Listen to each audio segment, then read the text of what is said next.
we're live. Hi everyone, welcome. Bienvenidos a todos. Empezaremos en unos minutos. We'll start in a few minutes.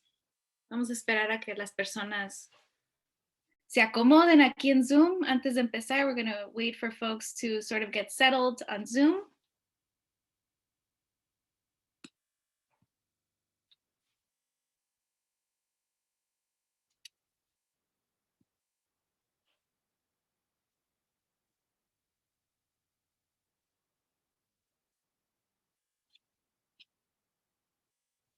Great, so welcome to our session. Bienvenidos a nuestra sesión. Un recordatorio, Reunión Latina tendrá interpretación disponible. Para acceder a la interpretación, solo tienen que hacer clic en el globo de abajo, si ustedes están, y escoger el idioma. Si nos están acompañando por celular, tienen 3 puntitos donde también le pueden hacer clic y ahí también pueden acceder a la interpretación. So we have, during our sessions at Reunión Latina, we'll have interpretation available. If you need to access interpretation, please click the globe at the bottom and pick your language. If you are joining us through a cell phone, there are like 3 little dots where you can click and interpretation services will be available there. Si tienen alguna pregunta sobre cómo acceder a la interpretación o tienen problemas, nos puedes mandar un mensaje por el chat. Y también en el chat están las instrucciones. So if you have any questions on how to access interpretation, we have, please send us a message and we can help out, but also there's some instructions as well in the chat on how to access it. And so we'll get started.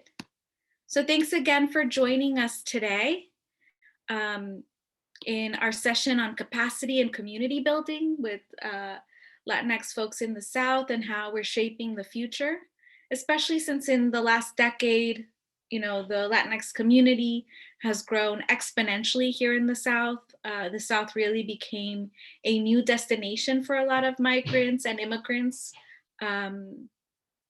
And many have settled and, you know, built businesses here. I'm currently in Charlotte, which is one of the Queen City in North Carolina. And I think North Carolina was one of the few, well, Charlotte, North Carolina was one of the few cities when the recession happened that the housing market actually stayed pretty stable. And it was mainly because of the influx of Latinx folks living and moving to Charlotte, starting businesses. So it's something to, you know, the power our communities have to stabilize communities is important to name. And so in today's session, I wanted to introduce Daniel Valdez, who is the Director of North Carolina and Mid-South Operations with the Hispanic Federation. Welcome, Daniel. And I think Daniel is also in Charlotte. Yeah, that is correct. I am in Charlotte. Gracias, Judith, for having us here today. I'm excited to have this conversation. Looking forward to talking more about our work here in North Carolina and in the South in general. And it's always great to connect with folks with the Latino Commission on AIDS. It's great work. Thanks. And then from South Florida, we have Alejandro Acosta, who's the new Director of Public Policy and Advocacy with the Southern AIDS Coalition, one of our favorite partners to work with. Welcome, Alejandro. Thank you, everybody. Yes, I am in sunny South Florida waiting for the 4 p.m. so I can go to the beach and have some fun. But I really wanted to be here today because this is very important. Great. We'll make sure we'll end this in time for that 4 p.m. happy hour on the beach. I don't drink, actually. Oh. Well, you know, happy hour can mean many things. And then finally, I'd like to introduce Pedro Viloria, who is the Advocacy and Field Lead with the Latino Community Fund in Georgia. Welcome, Pedro. Are you in Atlanta?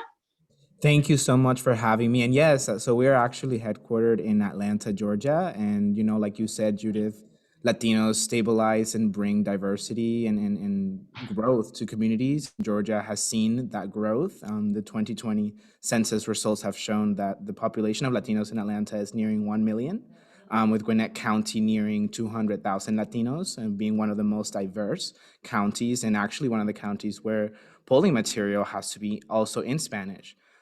So we're very excited to talk about, Latinos persevering and really bringing strength and growth to our communities. Thank you. So I wanted to kick off our conversation really thinking about this last year, and I think we wouldn't be able to have a conversation about building community if we didn't include all of the efforts that went into keeping our community safe and healthy during the pandemic. There's been so many challenges, shifts in a lot of our organizations' infrastructures, the way we think about sustainability, the way our health is so connected to each other, and what that meant in terms of adding services for a lot of organizations in the South. Can you all share how your networks in the South responded to the pandemic? Thinking about in Georgia with the election, right? And what that meant. And so how did your organization's work sort of shift to address the current needs to continue to build community? And Pedro, I see your mic is on, so why don't we start with you? Yes, I was going to say, I'll just piggyback on you shouting out Georgia. So I really think that as far as our response to this pandemic, we obviously didn't see it coming. No one saw it coming. And because of that, we didn't have a lot of time to think or strategize or prepare. We just had to act. We saw that the community was in need, and obviously this need is not new, but it's something that was exacerbated by the pandemic. And so LCF did what most nonprofit organizations did here in Georgia, which is come together to respond and to make sure that we provide the immediate need at the time, which was food. And then a little later along the line, we started providing direct financial assistance to families affected by COVID-19, specifically farm worker families in South Georgia. Obviously, our projects begin in Metro Atlanta, but once we start seeing the true effects of the pandemic, South Georgia had been very much completely underserved. And so we also doubled down our efforts to make sure that we brought financial assistance to the less, resourced, the communities with less resources, which was the farm working community in South Georgia. And so, we went from only being a regranting organization to investing the majority of our funds, over $1.7 million in COVID-19 relief and mitigation. We were able to provide over 150,000 individuals with food. Over 30,000 masks were distributed. And so we really just, like I said, we didn't have time to think. We just said, who is here? Who can we count on? And the pandemic was very devastating to everyone. I personally lost my grandfather to the pandemic, but I think that the pandemic also showed us that when we work together, we really get the job done. And, this was with scant funds at the time, because Latinos get it done with whatever we have. And so once the funds start coming and we start working together and our impact starts amplifying, then that's when we start seeing that, the community thrives when it's given the resources that it needs. Great, thank you. What about you, Daniel? I know that you all also provided funding. Yeah, no, absolutely. First off, Hispanic Federation, we're a national organization. Our work is really to support and uplift Latino-led and Latino-serving organizations across the country, with particular focus in places where we have offices. So we have an office in Florida, in Orlando. We have an office in New York, in DC, in Puerto Rico, in Connecticut, and our newest office in North Carolina was opened in November of 2019. I was brought in to open the office. I'm from Charlotte. I'm from North Carolina. I've been here for a really long time, and so it's really excited to be able to open the Hispanic Federation office in North Carolina, to be able to support Latino-led and Latino-serving organizations across the state, and actually it's expanded to cover places like South Carolina, Tennessee, and Georgia. And so Gigi over at the Community Foundation is one of the organizations that Hispanic Federation worked with when it came to responding to the pandemic and to COVID. So all in all, we were able to do about close to $17 million in grants across the country. In North Carolina in particular, we worked with over 25 nonprofit organizations, and we provided funds to support their food distribution, their cash assistance programs.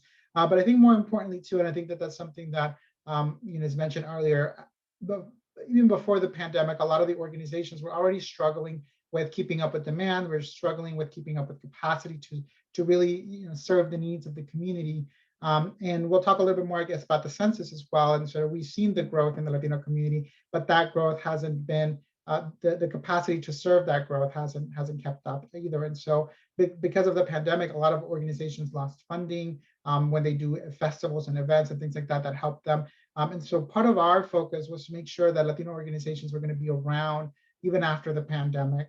And so we made sure that a lot of the funds that we were able to provide were to go directly to support general operating costs associated with an increase in demand, right? A lot of organizations were setting up hotlines, they were setting up testing sites, they were doing food distribution, they were doing so many different things, particularly organizations that weren't in the business of providing those kinds of support, right? So when you talk about organizations that are providing after-school programming, all of a sudden the schools are closed, kids are no longer in school, right? They shifted their model, and so they were now going into these families that they were providing after-school programming to, and they were actually delivering food. They were helping them navigate, testing sites, whatever it was very early on in the pandemic. And on top of that, continuing to provide the work that they were doing. So a lot of organizations were not only continuing to provide the services that they traditionally provided, but then also had to add additional services to be able to meet the demands and to meet the moment. And I think that this is something that we're seeing across the country, and particularly in communities of color that are stepping up. I always have, right? We work with what we've got and we make it happen because it's the right thing to do, but it's also because we're a very resilient community and we're working really hard. One of the things that I'm trying to do is say we don't have to do this without any resources. We have to make sure that we continue to advocate, and not just because we are able to get things done. That doesn't mean that that foundations and entities, corporations and things like that, that they should just depend on us to do this work, that they need to give us the funds to be able to do this work effectively long term. And to be able to address the systemic issues that were impacting our communities long before COVID, and that only COVID really exposed and exacerbated those areas where we saw huge gaps, whether it was education attainment, which is, when we talk about health equity, when we talk about all of these things, these things were already in place before the pandemic. And so what we did was able to effectively say to organizations, we're going to be here, we're going to try to funnel as many resources as we can to continue to make sure that you're operating and that you can weather this storm, because communities like ours are the first to feel the impact and the last ones to recover. That's so true. And as a reminder to our panelists, if you see our interpreters come on and make this signal, please slow down. I was bragging to them that we're from the South, we talk a little bit slower, but Daniel has really proven me wrong. Sorry about that. I'll try to be better about that. Yeah, thanks. And Alejandro, being in Florida and also coming into an organization who not only provides funding, but also provides so much capacity building to a lot of the aid service organizations, but is really rooted in providing a lot of these services in a lot of communities of color. How were you all, working to ensure that services were not interrupted, disrupted with the pandemic?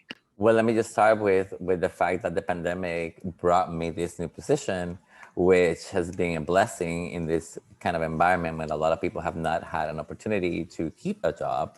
So I want to really bring that privilege up, because it is not only great, but also is showing the fact, there's not a lot of Latinx people in positions like mine. And so it is important to see that we have been, after the Black Lives Movement last year, we have also seen a more aggressive fight for inclusion of Latinx and Latinx rights. And so this also has given us an opportunity to connect in a way that we were not connecting before. And that's what we're doing right now. What I have seen with these organizations is also the desire to be more inclusive by even just offering some language justice. And for example, I came from Equality Florida, which is an organization here in Florida that promotes equality for LGBTQ people. And one of the first things that I felt compelled to do as a Latinx advocate was to start creating all of the COVID-19 and HIV related content into Spanish. Now, for example, that is a job that is well paid for, you know, people who translate and people who interpret. And so I was very reluctant of doing it at first because I was not getting any extra incentives for doing that extra job. But as we all Latinos know also, right, whenever someone has if you're fully bilingual and someone has a question, they usually will come to you.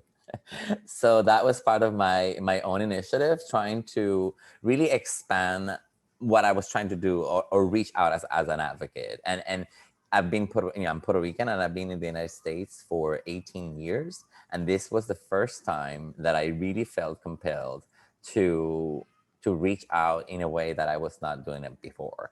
I've always been very proud of being Puerto Rican, very proud of being Latinx, and I show it through my actions, but it was not enough. More involvement, which again has been a result of this pandemic, has been great. And I've seen it throughout the South. Again, an example is my position and where I'm doing now, as well as trying to expand services. We often forget about Puerto Rico, as part of the United States, and it's part of the South, even though it's away, tucked in an island. So I'm trying to, and that's what we're trying to do, not only expand our reach here, but also maybe even be more inclusive of Latinx people who are not in the mainland. That's so important to uplift some of our more southern, right, colleagues in Puerto Rico, and sort of name like everything that they've encountered, and the delays in getting vaccines there is really important. And I want to shift, well, not really shift, but talk a little bit about to the Hispanic Federation and to the Latino Community Fund in Georgia. We're sort of newly established here in the South. And it's not to say that, the work that the founder and the folks working at the Hispanic Federation or the Latino Community Fund hasn't been more longstanding, but, establishing in the South, why was it so important for that investment to be made, for these organizations to, in the case for the Latino Community Fund, to begin a philanthropic, right, organization here in the South? So can you share more about why that was so important? And I'll start with you, Pedro. Sure. And like we've been saying, I think we understand that Latinos were very resilient, and our community leaders definitely show that. Whatever resources we have, whatever resources are brought to us, we get the work done. But when we have executive directors who are not getting, like Alejandro said, the incentives to do this work, and when they have to then juggle a second job to then be able to come at nights and do the community work, then this obviously obstaculates the progress and the growth and the investment that we can give to the community. And so that's why the Latino Community Fund saw this gap where there was simply no funding to amplify the work that was already being done, because we don't believe in coming in and doing the work how we believe that is done. We go to the community, we see the work that has already been established, all the infrastructures that have already been built, and then we find a way to invest in those people that have already been in the community, have already earned their trust of the community. And so when we talk about seeing the Latino community grow and bringing in more businesses, we want to see more Latinx-owned businesses in Atlanta. We want to see more Latinos turning out to vote. But when there are no resources to implement that change, then it's going to get done, because Latinos will be resilient and we will continue to work until we get what we deserve. But when we don't have the resources, the hill becomes far steeper. And so as the Latino Community Fund, our job is to be a re-granting organization, to be that middleman, to provide the money, because there's a lot of will power to want to make a change for the community and to work for the community. But when that is all pro bono, then it is a little bit hypocritical to say that we're investing in the community, we're making the community better, But when we are in a country that necessitates funding to grow, which we understand, because we see that in Atlanta, there's been so much revitalization and gentrification and investment being done in very certain communities. But then we see other communities, like the Latino community in Buford Highway, that is not getting the same rejuvenation and resources and loans for, PPP programs, and whatever loans are available are not in Spanish. So the community doesn't even have that language justice to even begin to access these resource banks.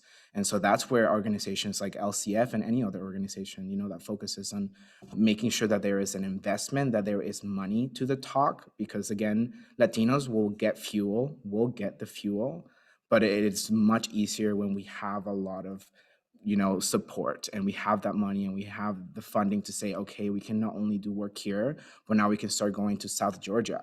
Because what we were seeing is that the very scant funding that we did receive all went to the metro population. But then when we went to observe the dire situation of the cradle of our society, which is the farm workers, we would not be able to go to eat without the farm workers who are, harvesting our food. And then we go there and they have no clinics, they have no COVID testing, they have no COVID relief, they have absolutely nothing. And then you come to the city, and the community is struggling here, but there is testing and there have been vaccination accessibility. And so that's why we think it's so important to not only invest, but invest in the community. Because LCF Georgia doesn't go to South Georgia to implement our agenda. We go to South Georgia and we hire all of our navigators, our South Georgia community members, of children of farm workers. So that is how we define investing in the community. We invest literally in the community, in their work. We amplify their work. Thank you, Daniel. Yeah, I think for us at the Hispanic Federation, when they were looking at expanding, right, we started in New York, and started with this idea that a lot of the Latino led organizations were not getting the resources that white led organizations were getting back, right, in the 80s in New York City. And so the Hispanic Federation was started to be able to bring together resources and bring those resources to these organizations so that they can continue to do the work, because they weren't getting those resources. And so similar to the Latino Community Foundation in Georgia, right, there's been a long-standing number of foundations in Georgia, but unfortunately, a lot of them haven't really prioritized or invested in these communities. And so it's important for us as a Hispanic Federation to also think about where else can we continue to make an impact. And so North Carolina quickly rose to that top of the list because of many things. We have a very much growing Latino population, like we're seeing all over the South. Infrastructure to support that community isn't there necessarily. And then there's also, a lot of issues when it comes to issues of social justice, health equity, that are overlaid, right, in the history of the South. And so I think that for us, the Hispanic Federation, and for me in particular, has been very important to think about how can we continue to increase access to resource, but also to make sure that we are playing an integral role in the day-to-day sort of work that happens in our communities, that we as Latinos are at the table when we're having conversations, not just about immigration, all right, not just about low wage, but we're talking about issues that range, the gamut. And so we want to make sure that that we are also thinking long-term, and how do we make sure that North Carolina, who has the second youngest Latino population in the country, how do we make sure that those folks, when they come out of high school, that they understand how their voice can be used to be able to advance, right, progressive policies in our state. And so whether that's through voting or through other mechanisms, we want to make sure that we're able to lay the foundation for that work long term. Because if we don't do it now, it's going to be a much harder hill to climb later on, when we're having a population that's much older and that we haven't built in, right, that culture of understanding the true agency and the true power that we all have, and how we can unlock that potential for our community here in the state and across the region. Thank you, Daniel. I want to give a quick shout out to Texas, because I've seen a lot of folks from Texas joining us today. And I want to ask Alejandro, the Southern AIDS Coalition has almost 20 years of trajectory, right? Of being in the South, of organizing these advocacy networks here in the South who are working with HIV. I think you all turn 20 next year. Oh, this year, congratulations. So you do have 20 years of it. That's amazing. So happy anniversary to SAC. But recently, the Southern AIDS Coalition started expanding its services into capacity building, working with health departments, and also, with I think you're the first Latinx staff member that they have. Yes, I am. So why was it so important for SAC to shift at this important moment where racial justice is at such a forefront of the work that is happening here in the South? So it kind of relates to what I was saying before, that I think COVID has given us an opportunity, or gave us an opportunity last year, to really, push ourselves through to the grapevine. Someone asked in the chat about getting paid for hours, for our work, for our talents, and it has been a struggle. I have a master's degree. I felt, I was a teacher for 17 years. I felt I was very ready and prepared with lots of skills to bring to the table.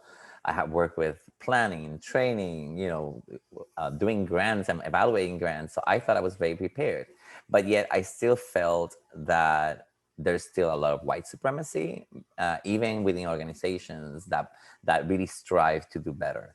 So even within those, it can be quite challenging to just show up in an equal way when you're being looked at as at times as a token.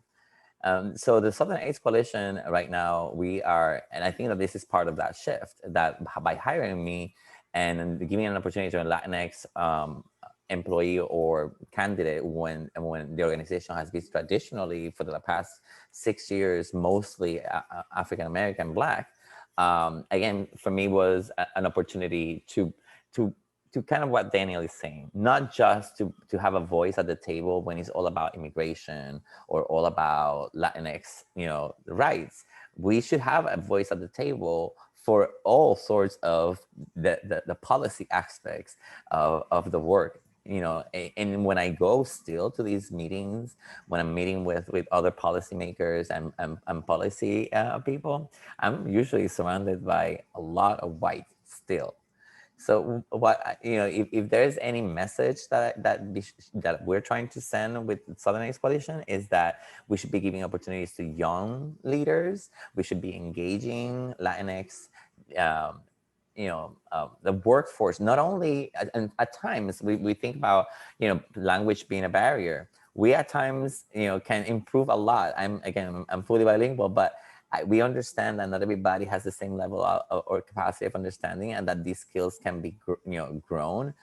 I'll give you an example. I was married to an immigrant from Colombia who was a pharmacist, and even though he could have been doing any sort of job at a level that was to his level of capacity, he ended up with just like washing dishes for months before he was given an opportunity because of the language barrier. And he could have been helped with just giving an office job where he could have had more interactions in English.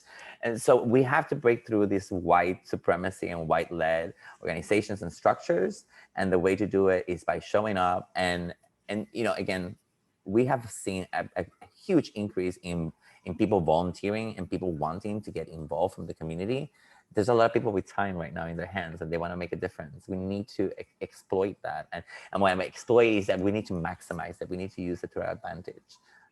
So that's what we've been doing. And when we're thinking about part of what we're doing right now is we're putting everything that we think should be put out in Spanish. We're thinking of that language justice as well. So when we're thinking about grant applications, we're thinking that for our next cycle of grant applications, we will have grant applications in Spanish, as well as, when we have a new document coming out, for example, that is all about partnerships and creating partnerships. We also have it in Spanish, so that people, if they want to connect with us, we provide funds, we provide support, we provide technical assistance and training to different organizations.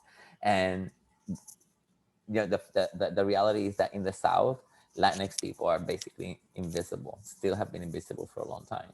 When we think of Mississippi, for example, we don't usually think of the Latinx people living there, and they are there, right?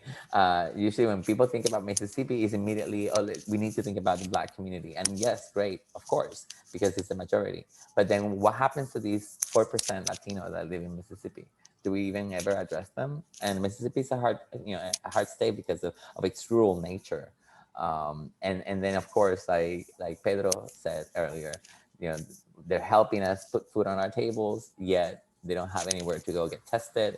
We're not really even thinking about, when we're thinking about PrEP and we're thinking about all these prevention strategies, we really are not thinking of the people who need it the most. And the people who need it the most are these people who at times are completely bored out of their minds. And you know what? Sex is fun. So that's what people end up doing. When they're surrounded by other people and not with anything to be entertained, they end up with sex. And we should not be judging people's sexual behaviors, but really encouraging testing and treatment. Thank you, Alejandro. That's so important. And I appreciate you lifting Kimberly's question in the chat about how to change the narrative, right? That we should be paid for our work and our experience. And it's not that we shouldn't be helpful, but rather close these wage gaps that exist while getting paid for the skills and the talents that we bring to our agencies and in our communities. And part of that, feeds the health of our communities, right? If we're well resourced, we are much healthier. And speaking of those resources, I mean, for all of the 3 organizations work as funding organizations, right?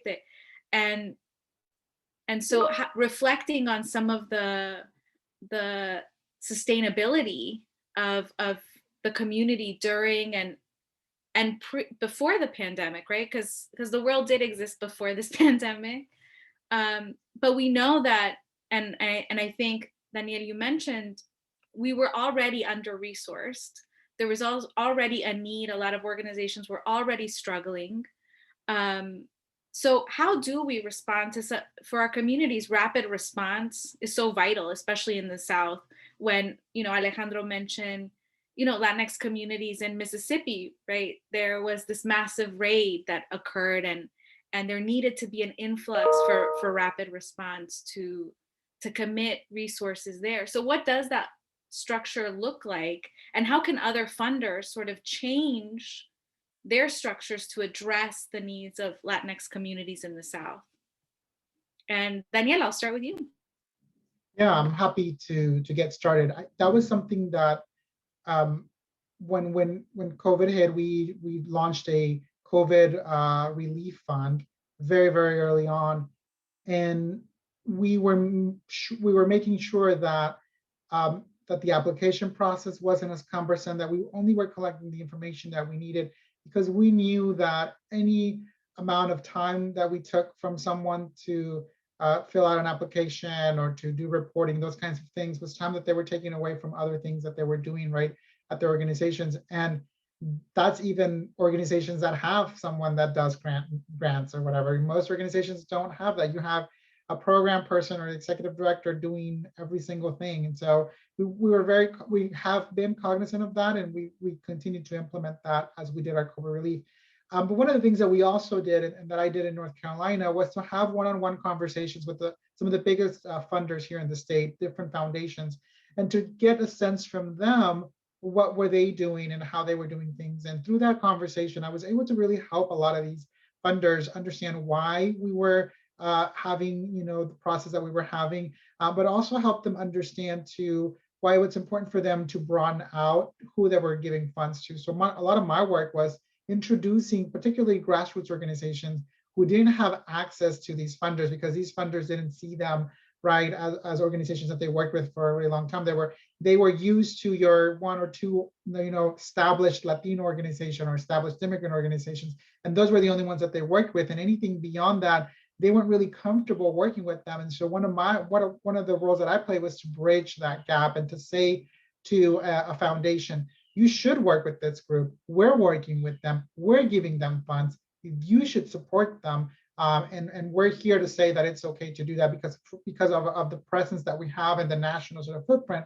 A lot of these funders want to have conversations with us, want to engage with us, and trust the work that we're doing. And so I leverage that trust. I leverage that table that I'm at to make sure that I'm opening opportunities for other organizations. And so I know that through the work that I did, a number of organizations had never received funds from these foundations were all of a sudden getting funding from them and establishing those connections. And what I hope is that through that work, they're able to, in a long term, have additional opportunities to continue to receive funding. And in that sense, the funders are also able to learn from these groups and understand how valuable they are to the ecosystem of local communities.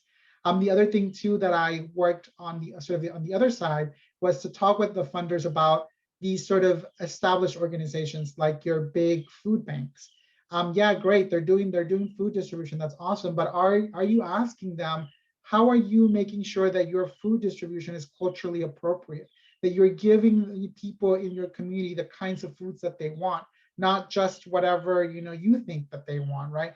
And so that conversation was something that led to funders having those, they're the ones that have a lot of leverage with these big organizations to say, hey, are you making sure that for the Latino community, you're having, you're giving them things like tortillas or tomates, whatever they're used to eating. We want to make sure that even though they're getting food from you, that it is in a dignified way and that it recognizes, cultural differences as well. And so part of my work was to bridge that understanding. And so much of that work has to happen because in the South, a lot of the work has been on this binary of Black and white. And we've seen the communities right across the South change dramatically, not just Latinos, but Asian immigrants, right? People from other places around the world and even from other places around the country. And so it's important for us to, when we are at those tables, when we are having those conversations, really using that as an opportunity to let funders know what they can do better in order to be able to serve particularly smaller grassroots organizations that are doing the brunt of the work when it comes to providing direct services to our community. Thank you, Daniel.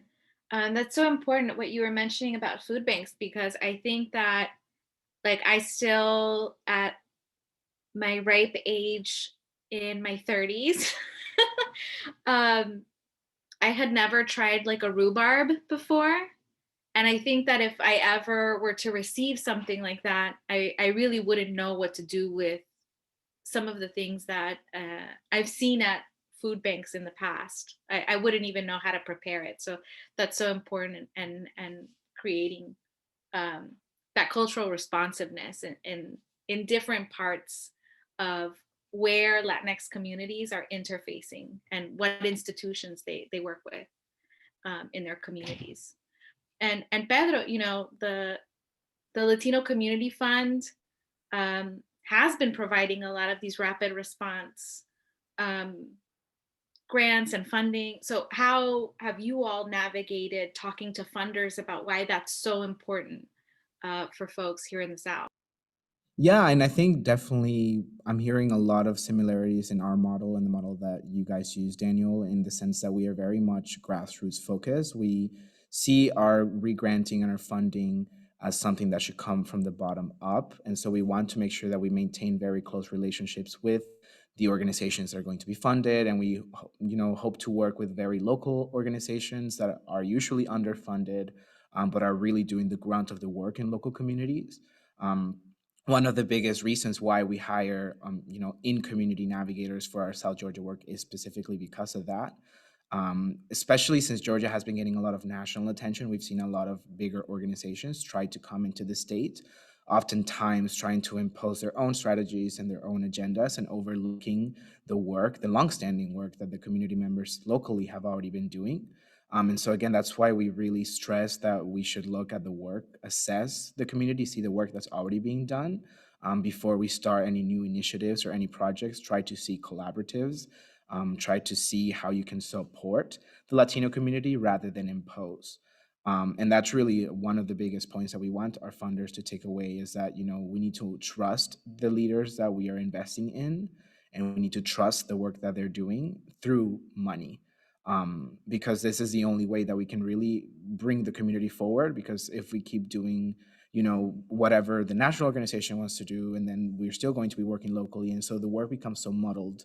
And I think that's another thing that we want to stress, is the importance of collaboration and coordination when we go to any initiative in any community. Like I said, we try to coordinate and see what nonprofits are already here, what community leaders are already here that the community knows that we can join and support and amplify rather than challenge or compete with their work. Because like I said, I think the coronavirus has shown us that we really have a lot of power together. It has shown us that funding in the community works. And we're not talking about, obviously we did our COVID-19 relief fund as well for direct assistance, but we also encourage nonprofit organizations to go further than just that instance of financial assistance, because we understand, like we've been saying, the world existed before the pandemic, and these were issues that were there far, far longer than the pandemic. The pandemic simply brought them to the point that they were unignorable. And we obviously, with our investment model, also want to prevent, like Daniel said, we want to prevent now the new generations from getting left behind in the same way that we're seeing a lot of the parents and the older generations who, because of the lack of medical resources, are seeing COVID affecting them at higher levels because of preconditions that they had no idea existed. Or we're having people who have to starve because they simply could not live paycheck to paycheck. And now we're talking about, entering a year into the pandemic, and a lot of people still have not, standardized their income flow. And so it really is that important aspect of the money behind the work, and making sure that the community is invested and have the funds that they need, and trusting the community to know what to do with the money, because the community knows how to self-actualize and knows how to improve their conditions. They simply have suffered from a history of being totally, out of the loop of the resources, not being part of the conversation.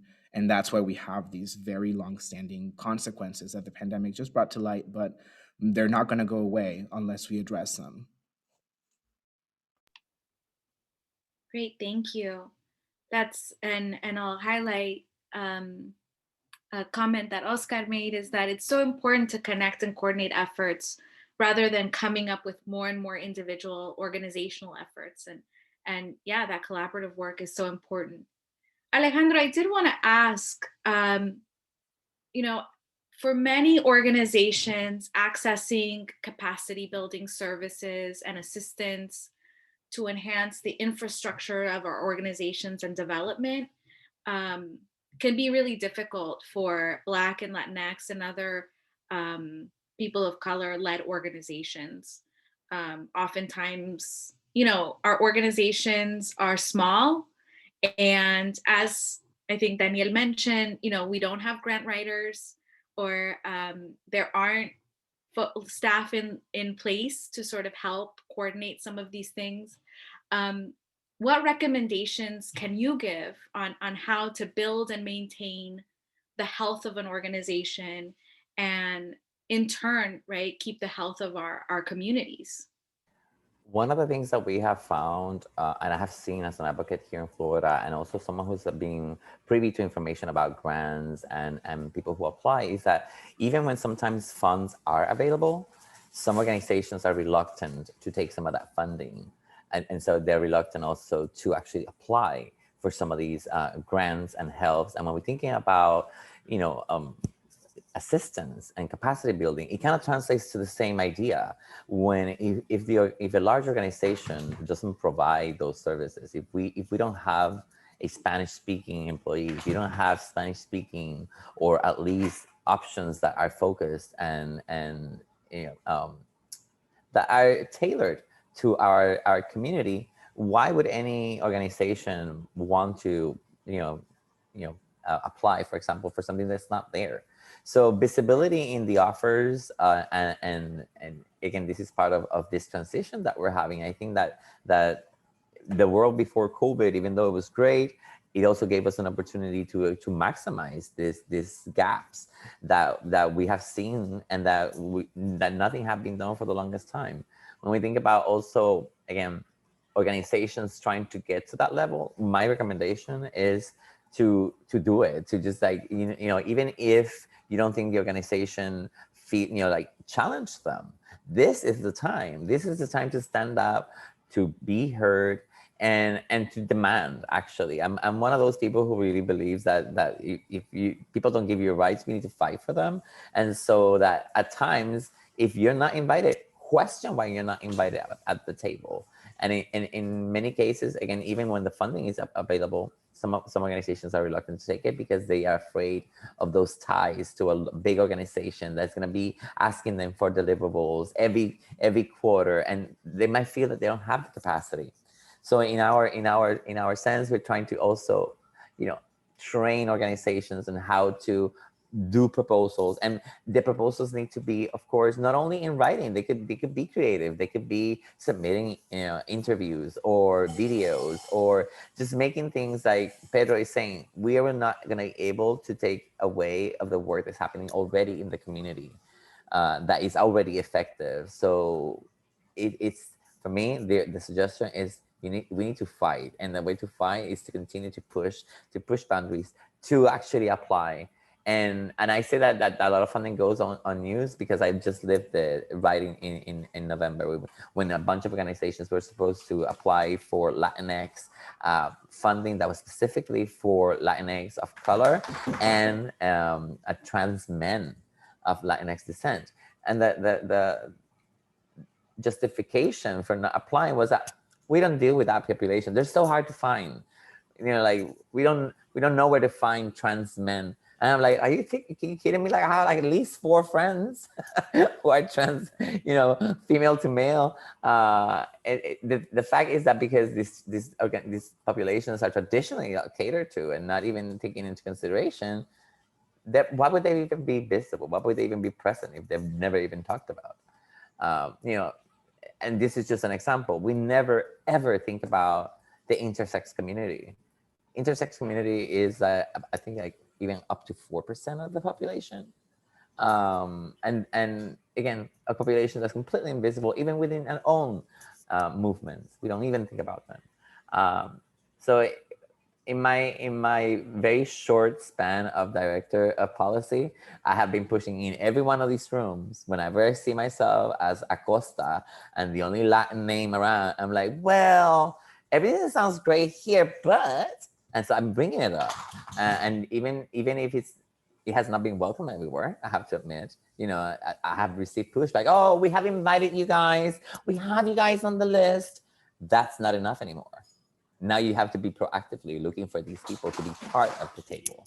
So that's why I think demanding our space, even when you see yourself like you're the only Latinx person in a group, why is that happening? Like, there should be more. I'm sure there's a lot of us around.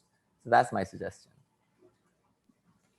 Thank you. What about for you, Pedro? I mean, in Georgia, we had the election. There was a lot happening in Georgia. The census has really created an opportunity for many of our organizations, as Alejandro was mentioning, like we're here. But as we are encouraging sort of funders to fund Latinx organizations and folks who are doing this work, many organizations just don't have the tools to like evaluate. Some of the funding structures are also rooted in a lot of white supremacy and built to make it harder for our organizations to access some of these funds.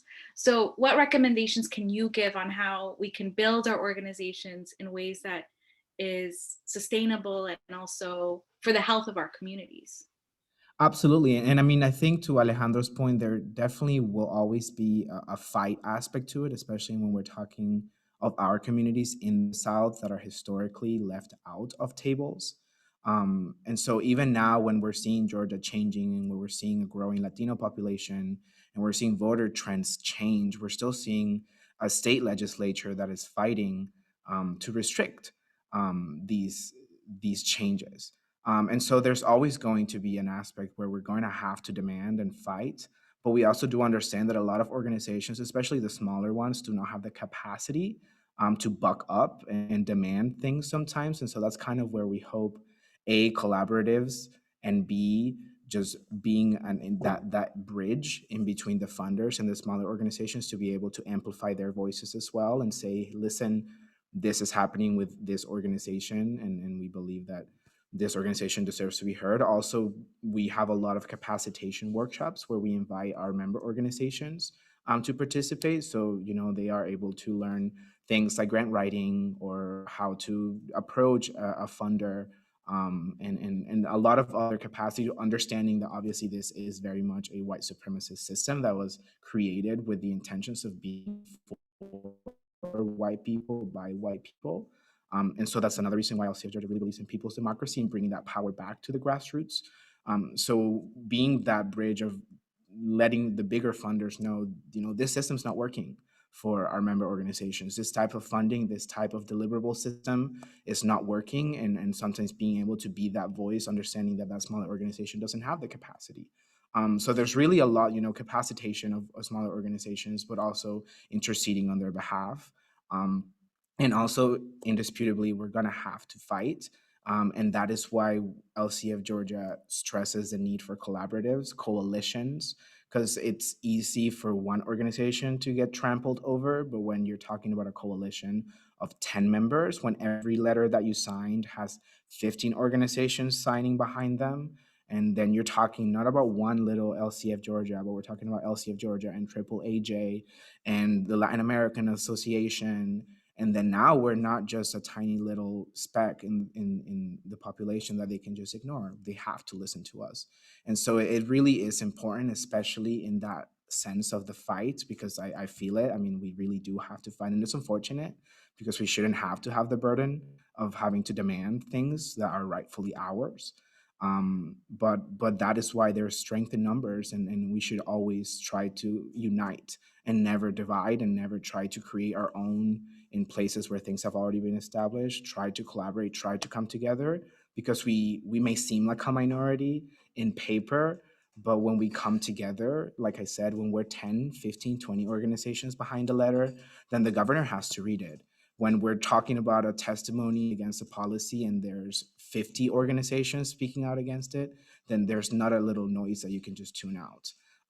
And so really encouraging all of you to find supports, find more organizations, form coalitions, work together, because power is in our own hands, supporting each other.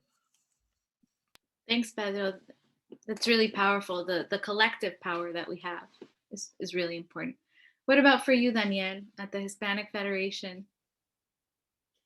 Yeah, I mean, I think I echo a lot of the things that have been said, so I'm not going to sort of rehash some of those things too. I think for me in particular, I think in this day of age and where we're at, I think intersectionality is a huge piece of our work, that we're thinking about how our struggle is a shared struggle, right, of liberation and freedom with so many other communities. And so I think that it's important for us, as we continue to sort of reimagine what the world could look like past COVID, that we continue to sort of hold on to those ideals. And something that I was on a panel, probably midway through the pandemic last year, and one of the things that I remember talking about was how fast these huge systems that we think of as slow changing were able to change on a dime. I mean, things were changing in school systems across the country, and government systems, and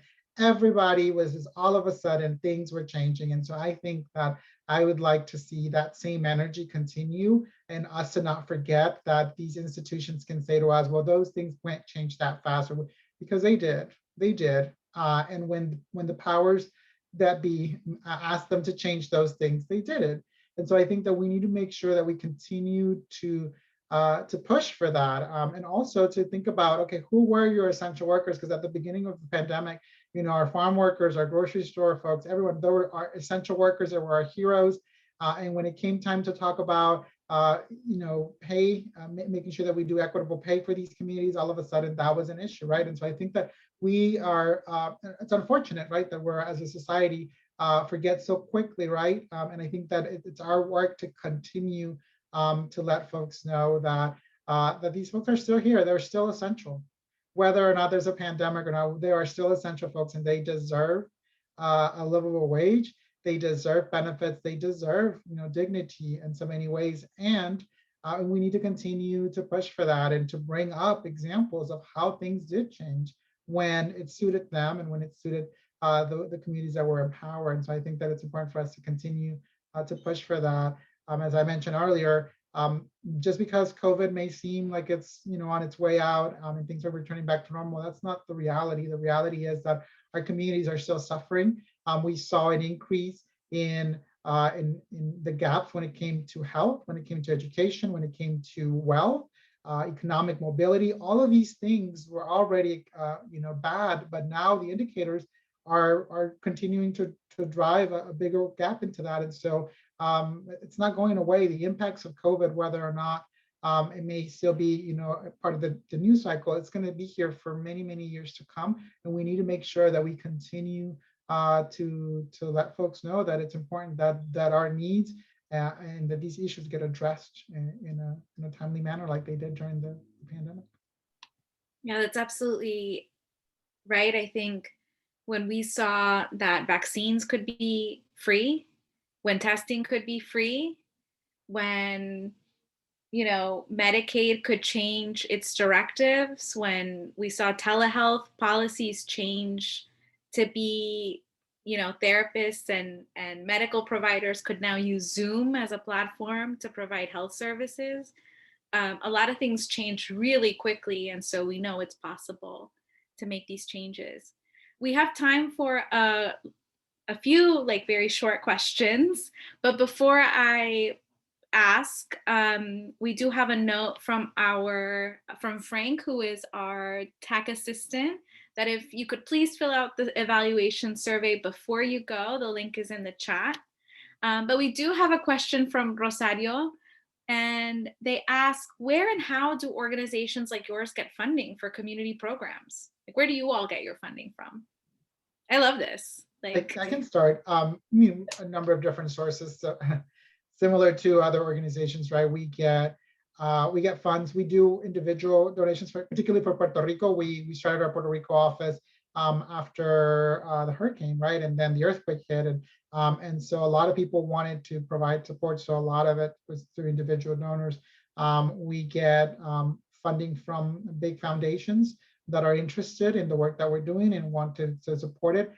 They see us as a trusted bridge or gateway into other communities that they may not have access to. So giving us the funds to then work with these local members that we have. We have over 300 members across the country that we work with, Latino-led and Latino-serving organizations. And then we also have corporate sponsors as well. And we do fundraising events too to help have the resources to be able to help support our members and our partners across the country. Yeah, that would be a repeat because that's basically how we all get our funding, right? From individual donations, large corporations, and so yes. Right. Yeah, I think we're all in agreement. It's really, big corporations, also some local re-granting organizations as well, individual donations, sometimes local businesses, but obviously the bigger dollars come from more national, bigger organizations. So it's a plethora, it's a mixed bag. We take money everywhere that it comes from, so. That's great. Well, I want to thank you all for joining us today. I wanted to give you all, 20 seconds for any closing remarks if you have them, before we close out. So Alejandro, Daniel, Pedro, if any of you have any closing remarks. So let's go alphabetically and I'll start. And I like to stop in a positive mark. We have 57 attendees, 58 at some point. There's a lot of desire. There's a thirst for getting involved.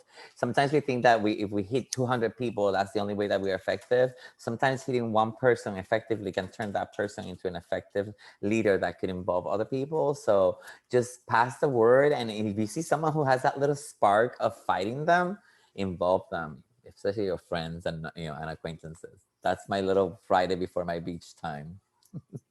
Thank you for the invite, by the way. Thank you. Daniel? Gracias, Judith. Thank you for inviting us, inviting me and having me here. We appreciate it. I mean, I think that for me, what I'd like to sort of close it out with is to let folks know that that there's so much power that each of us have, right? That we don't need someone to necessarily speak for us or give us voice, and to carry that in the work that we do, right? That when we're talking about serving communities, that we're not saying we're giving them voice, but that we are shouting alongside them as well, right? And so it's important for us to continue to recognize that every person that we meet, regardless of their social economic status, their health status, their backgrounds, whatever it may be, they have a lot of agency, they have a lot of power, and they have a lot of knowledge, and we need to tap into that and recognize that, both in terms of our individual work, but also as organizations, so that we can really truly have the impact that we're trying to see and the change that we want to be. Well, it was absolutely a pleasure to be here and get to know all of you and a little bit more about the work that you do. I think my takeaway will be very similar, I think, in the tune that everybody's saying, that we're not alone. There's power in numbers. And I think that really makes a difference when we're talking about areas like the South, where we feel so small sometimes and when we feel so powerless. And I think also redefining success. Like Alejandro said, we success is not 100 attendees, success is impactful. And so, we are circulating on these notions of what is successful for our campaign, what is not successful, did we fail, did we not fail? But I think that we need to just recognize that the work that we're doing is hard work, that we are really working against the grain. And so it is really important to celebrate even the smallest of victories. And I think that that's something that I even say to myself as I speak it, especially in Georgia, where we feel like every other day is a new battle and a new defeat. So it really is important for us also as community leaders, as people working and hoping to inspire others, to feed our own cups as well, to fill our own cups, and to pat ourselves on the back and say congrats. What we're doing is making an influence. It might not be visible in the way that you're looking, but somebody else saw it and it made a difference.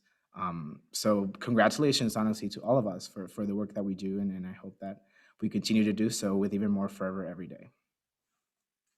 Great. Thank you so much, you all. And thanks to our interpreters. You all have been amazing and have stuck with us throughout Reunión Latina. Again, if you can fill out the evaluation session, it just allows us to provide better programming in the future. So we hear from you all about what sorts of topics you all want to hear about, what else we should be discussing, and how we can improve, what you all liked, so what you didn't like.